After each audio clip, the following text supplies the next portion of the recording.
Yo, what is going on, everyone? My name is Nick, or the Notorious Fantasy, and in today's video, we're going to be going over 5 wide receivers that will help you win your 2024 Fantasy Football Championship. 5 wide receivers that I believe will be league winners and help you get that championship fantasy football belt that will help you get that strap.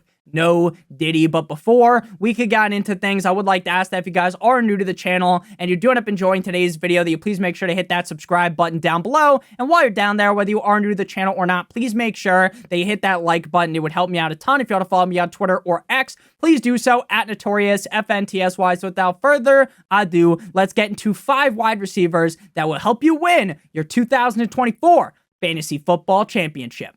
We begin with my first league-winning wide receiver, and that is Justin Jefferson, wide receiver of the Cold Lake, Minnesota Vikings. Underdog ADP wide receiver 4 at pick 5.5. Now, in previous years, it would have been obvious to rank Justin Jefferson super high in fantasy football. It would be obvious to love Justin Jefferson in fantasy football. But to me, it seems like people are just a little bit too nervous to draft Justin Jefferson this season compared to years prior, because in my opinion, there is easily an argument to be made that Justin Jefferson is the most talented wide receiver in the National Football League. But because JJ McCarthy is the starting quarterback of the Minnesota Vikings, people are starting to get nervous about Justin Jefferson. Now, they haven't completely jumped ship, right? Because he's still coming off the board as the wide receiver number 4.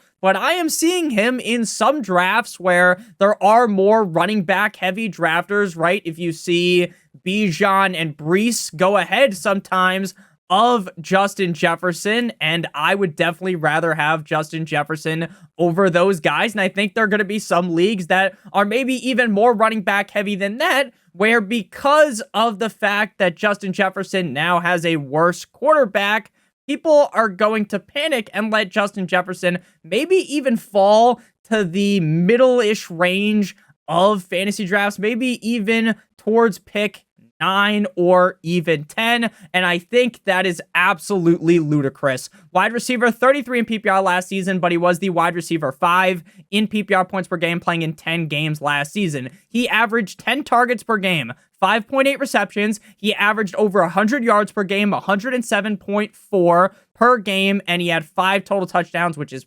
0.5 per game. Justin Jefferson put up all of these numbers with a 6.6 target accuracy from the quarterback, which ranks 69th. So even with suboptimal quarterback play going the way of Justin Jefferson, this guy still put defenses in the sleeper hold. He was 4th in yards per route run, 6th in yards per target, and 13th in yards per reception. Again, I want to make this crystal clear. Justin Jefferson is still one of the best, if not the best, wide receiver in the NFL, and right now he is being discounted because of the quarterback play. Now, I am far from a JJ McCarthy truther. I am far from someone who's going to sit here and bang the drum aggressively for JJ McCarthy and tell you guys that JJ McCarthy is going to silence the doubters. I don't necessarily know or think that he is going to do that. I don't necessarily think that JJ McCarthy is going to go out there and ball the fuck out, have this huge season, and really make everyone who says that he was carried by the Michigan Wolverines system sound stupid. I don't think he's going to go out there and do that. But what I do think is that JJ McCarthy is competent enough to throw the ball to Justin Jefferson, one of the best wide receivers in the National Football League. So I think Justin Jefferson is going to be just fine. Now, there's still a thought in the back of my head that maybe mono man Sam Darnold plays a couple of games. But even if that is the case, and while we all know that Sam Darnold isn't very good, again, you don't really need the best quarterback ever for Justin Jefferson to be successful. At number 2, we got Maserati Marvin Harrison Jr., wide receiver of the Arizona Cardinals. Underdog ADP wide receiver 9 at pick 13.6. Now, I think in a lot of your guys' home leagues, while he's going in the early second, sometimes even in the late first of underdog drafts, I think a lot of people are still kind of nervous to draft rookies this highly. I think despite the fact that on paper, Marvin Harrison is amazing, even if on paper, Marvin Harrison might potentially be a generational level prospect, that doesn't matter to the casual fantasy football player. They will be scared to pull the trigger on Marvin Harrison strictly because he is a rookie. At Ohio State last season, he played in 12 games, having 117 targets for 67 receptions and 1,211 yards, 18.1 yards per reception, 14 total touchdowns. And this isn't just a one-year wonder, right? Marvin Harrison is no one-hit wonder. Back-to-back years with 1,200 plus receiving yards and 14 touchdowns.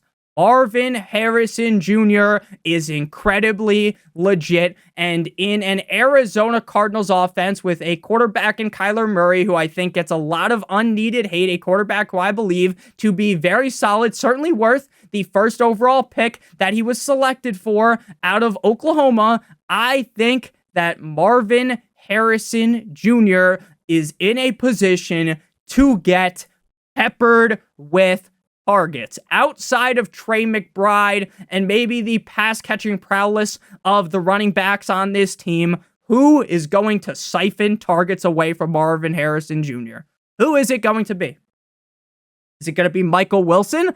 I don't think so. I think Marvin Harrison has the upside to lead, to be number one in targets this season. I really think that Marvin Harrison has that much upside. This is a guy that should easily, in my opinion, rip past 1,000 receiving yards. He is going to be the focal point, the key piece, the skeleton key of this Arizona Cardinals offense. And I understand that the Arizona Cardinals offense on paper is not very good. I understand that. But with Kyler Murray under center, a quarterback that I trust, with a wide receiver that looks legitimately amazing on tape. If you throw the tape on, you've never watched Marvin Harrison Jr. play, your eyes will ejaculate. Marvin Harrison Jr. right now should easily be a top 10 wide receiver in fantasy football. And if he does get the crazy amount of targets that I think he could get, we could easily see him finish top 5 or maybe even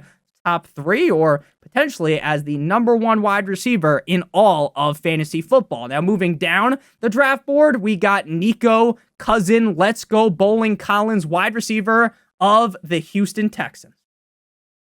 Now, instantly, some people's heads might turn, right? Some people's heads might turn fucking backwards like they're in The Exorcist or something, okay? Because now that Nico Collins has Stephon Diggs, it seems like it has put people into distress. Mayday, wee woo. People are starting to turn their back on Nico Collins, despite the fact that Nico Collins was a guy that if you drafted late, like I advised last season, then you did swimmingly in fantasy football last season. He was the wide receiver 12 in PPR and the wide receiver 7 in PPR points per game. Coming off the board at pick 22.6, wide receiver 15. I think in a majority of normal drafts that you guys are going to be in where they are a little bit more running back heavy compared to underdog fantasy, you are going to be able to get Nico Collins inside of the 3rd round. Now, I believe he should go ahead of Stephon Diggs, but I think the more casual player might prefer Stephon Diggs over him because Stephon Diggs is a household name. He has been a household name since before he was a Buffalo Bill, in my opinion. He was a household name in Minnesota. Then he plays a bunch of years in Buffalo, and now he's in Houston. Nico Collins is kind of that one-hit wonder to many people, right? He has this one great year, and people are thinking, oh, you're ready to crown this guy after 1 year? You're ready to say that he's better than Stephon Diggs? I genuinely think he is going to out-target Stephon Diggs in this offense. We saw Stephon Diggs absolutely disappear last season. He absolutely did not show up for the second half of the season for the Buffalo Bills. Now, do I think that Stephon Diggs needs to hang the cleats around a fucking light post or something? Hang the cleats up, retire? No. I don't think Stephon Diggs should do that.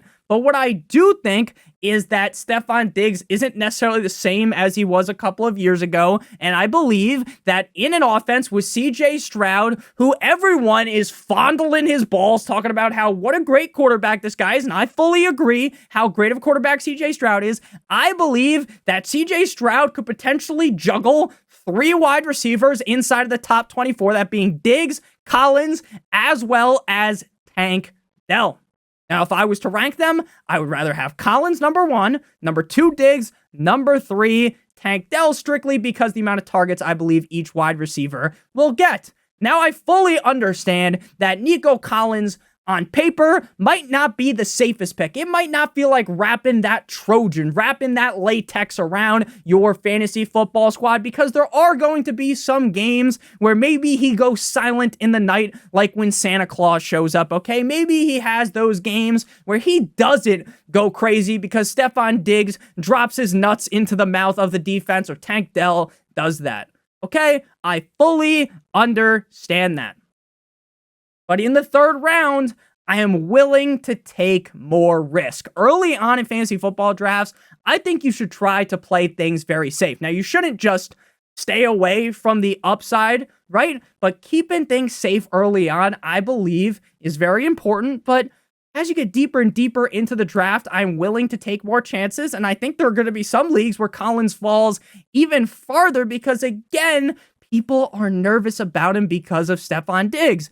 This was a guy that was over 100 targets last year, 7.3, 24th at wide receiver, 80 receptions, 5.3 per game, 17th, 1,297 receiving yards, 86.5 per game, number 8, and 8 total touchdowns, 11th. In terms of efficiency, Nico Collins was a wet dream for fantasy football players. He was 10th in target quality rating, 6th in yards, or not 6th, second, even better, 2nd in yards per route run, 3rd in yards per target, 9th in yards per reception, 10th in yards per team pass attempt, 5th in EPA expected points added with plus 93.4, and 3rd in fantasy points per target. I get that Stefon Diggs isn't completely over the hill. I get that Stefon Diggs isn't a complete and utter fucking garbage can, some complete and utter pushover. But what I will tell you is I believe that Nico Collins is still the number 1, the head of the table. Shout out Roman Reigns. In this Houston Texans offense, I believe that CJ Stroud is that guy. This isn't another one of those one-year wonder guys. CJ Stroud is too legit to quit. CJ Stroud is here to stay, and I think that Nico Collins is going to be able to rip off another huge season with that upside of being a top 8, top 5 wide receiver that helps you win your fantasy football championship. At number 4, we got Jaylen Waddle away, waddle, till the very next day. Bum, bum, bum, bum, bum, bum. Wide receiver of the Miami Dolphins, underdog ADP, wide receiver 19 at pick 27.1. Now, if you drafted Jaylen Waddle last year, this guy bent you over the table and didn't even have the common courtesy to use any lube, right? Jaylen Waddle had a disaster, a unmitigated disaster of a season from a fantasy football perspective based upon where you drafted him. Wide receiver 34 in PPR, wide receiver 21 in PPR points per game, tied with Devontae Smith, the Slim Reaper. 14 games played for Jaylen Waddle, 104 targets, 7.4 targets per game, 31st at wide receiver, 72 receptions, 5.1 per game, 26th, 1,014 receiving yards, 72.4 per game, 25th, and 4 total touchdowns, 43rd. Now, in terms of efficiency, Jaylen Waddle was very efficient. He was 2nd in route win rate, right? Jaylen Waddle, due to the speed, due to his crispiness of the routes, he had a 62.7% route win rate. He was 13th in target separation, 9th in expected points added, and 14th in fantasy points per route. So while Jaylen Waddle ended up being a big fat bust, while Jaylen Waddle ended up Cleveland steamering your chest, while Jaylen Waddle ended up fucking exploding your fantasy football wide receiver 2 spot last season, do we believe that Jaylen Waddle is really going to repeat what he did last season, or do we think that he is better than that? Do we think that maybe that was a little fugazi, a little wazy, a woozy, and that last season was not what he's going to do this season, right? His prior 2 years, 115 plus targets in both seasons, 75 plus receptions in those seasons, 1,000 plus yards, and 6 plus touchdowns. Going into last season, everyone was ready to slob on the knob like corn on the cob of Jaylen Waddle. Everyone really liked Jaylen Waddle. And this Dolphins offense kicked in the doors like the SWAT team yet again last season and was laying pipe to that ass like they were a plumber. Jaylen Waddle did not live up to expectations, but the Dolphins offense was great. Now what happens this season if the Dolphins offense develop even further and are able to play better versus better teams? What happens if once it gets a little frigid and once your nipples start to, pop up through your shirt, what happens if in the colder games the Dolphins get a little bit better? Now, I'm not asking for the Dolphins to win the fucking Super Bowl, because actually I am asking for that as a Dolphins fan, but I'm not saying that they need to do that to the utmost degree, be the best team in the NFL for Jaylen Waddle to be successful. With all of the efficiency he had last season, I understand the numbers weren't there, but this guy can clearly play ball. Maybe the addition of Odell Beckham Jr., maybe the addition of a pass-catching tight end in Geno Smith is going to open up the field more. They already have some of the fastest running backs in the NFL that you've ever seen in Jaylen Wright, who they just drafted. I almost said Jaylen Waddle as if he's a running back. They have Jaylen Wright, who they just drafted. See how much usage he's got. Devin 2 Chains, as well as Raheem Mostert. Now, again, you might be thinking, Nick, you only like Jaylen Waddle because you're a Dolphins fan. That's not the case. I think based upon where he's coming off the board right now, while last season kind of went the wrong way, we could easily see him flip the page, be a little bit more like the prior seasons, and end up balling out. So Jaylen Waddle has all of the talent to do it. He's in the perfect system to do it. Let's just see it, right? What if he scores 8 touchdowns this year? What if maybe Tyreek isn't just getting force-fed the fucking ball? Sure, he gets a lot of targets, but we see Jaylen eat a little bit more. Odell's taking away some coverage. And boom, Jaylen Waddle finishes top 12, which is something that he's done before. Top 14 before. So I think Jaylen Waddle feels like a clear bounce-back candidate, and I think Jaylen Waddle could win you your fantasy football league. At number 5, we got Titty Boy Higgins, wide receiver of the Cincinnati Bengals, underdog ADP, wide receiver 27, pick 42.4. Another guy that I think is going to bounce back. Now, last year, if you thought last season was a disaster, that last season went astray for Jaylen Waddle, things went even worse for T. Higgins, wide receiver 51 in PPR and 42 in PPR points per game. T. Higgins essentially was not so hot last season. Now, he still had his ups. He still had those solid games. But ultimately, once Joe Burrow went bye-bye, the whole team went down with him. Now, this is something I've talked about with Jamar Chase. This is something we talk about with Joe Mixon while he's not on the team anymore. Now he's on the Houston Texans. I think it's important to put some context on the Bengals season. The Bengals start the season. Joe Burrow is banged up entering into the season. He plays. They're not so good. The first couple of games, the Cincinnati Bengals are a laughingstock in the National Football League. And some people think, hey, will they even be able to ever figure it out? Because even after multiple weeks of Joe Burrow coming back from the injury and everyone kind of just assuming that he's going to get better, it doesn't end up happening. And you're like, oh my gosh, what happened? The Bengals went from this fierce team in the AFC to a team that is at the bottom of the barrel. They went from being a team that I would be scared shitless to play as a Dolphins fan to a team that was basically a pushover. It was like playing up against the Patriots or something. Okay? So then they kind of get out of the funk, right? They start to rev the engine. They start to figure things out. And it's like, ooh, look at this. The Bengals are back. The Bengals are back. Yeah, baby. Let's go. It's exciting. If you have Higgins, you have Chase, you have Burrow, it's like, okay, they finally figured it out. Sure, it took longer than I thought that it would, but they're back. Better than ever. Like the fucking Hess truck season. And then guess what happens? Joe Burrow gets hurt again. Then back to being bad. So 12 games played with 11 starts, 76 targets, 6.3 per game, 55th, 42 receptions, 3.5 per game, 58th, 656 receiving yards, 54.7 per game, 49th, and 5 total touchdowns, 29th. He was 36th in yards per target, 16th in yards per reception. But just like Jaylen Waddle, T. Higgins is another guy where are we really going to buy so much into last season or just buy back into who the player is?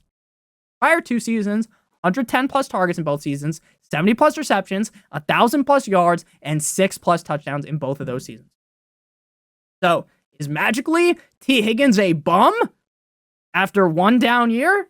Or do we just say, push the other season off and say, you know what, T. Higgins is still that guy? And that's what I'm going to do, especially at a discount as the wide receiver 27.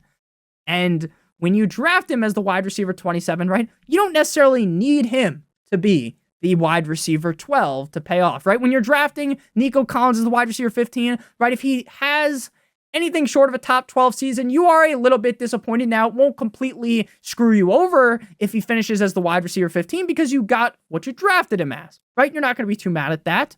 Jaylen Waddle, if he ends up as the wide receiver 18, sure, came with the boys the wide receiver 19, you're a little bit happy he finished above that. You're not mad. It is what it is, right? So Jaylen Waddle, another guy that probably has to finish like top 12, top 14 for you to be happy. Whereas T. Higgins, wide receiver 27, if he is just a reliable top 20 guy every single week, you're laughing straight to the bank.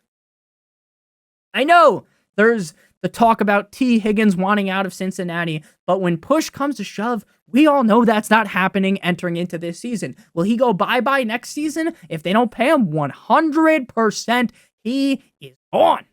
His ass is wax. I think that's a saying. If not, that sounds a little bit weird. But I think that this season, we're kind of discounting what we've seen the past out of Higgins for one down year. It's the same exact thing we're doing with Jaylen Waddle. Now, Jaylen Waddle didn't disappoint as much as Higgins, right? He didn't. He just didn't. But the point still stands. These are two great receivers that have down seasons. I'm not ready to jump ship just yet. I'm ready to give them one more shot. So thank you guys all so much for watching. If you did end up enjoying today's video, make sure you guys hit that subscribe button down below if you're new. Whether you are new to the channel or not, make sure to leave a like on today's video. Very nice. I like. If you have any questions, leave them in the comments. Do you agree? Do you disagree, right? Nick, Jaylen Waddle's a terrible pick. Nick, I love Nico Collins. Let me know in the comment section. I love talking to you guys. Obviously, you guys don't all sound like that. It's just the way I talk as you guys. It's some people think it's funny. Some people think it's annoying and they want to, shut their ears off as if that's something you can do. But I love you guys all so much. I hope you guys have a good day. Check out one of the videos on your screen if you haven't seen them already. Have a good one. As always, good boy.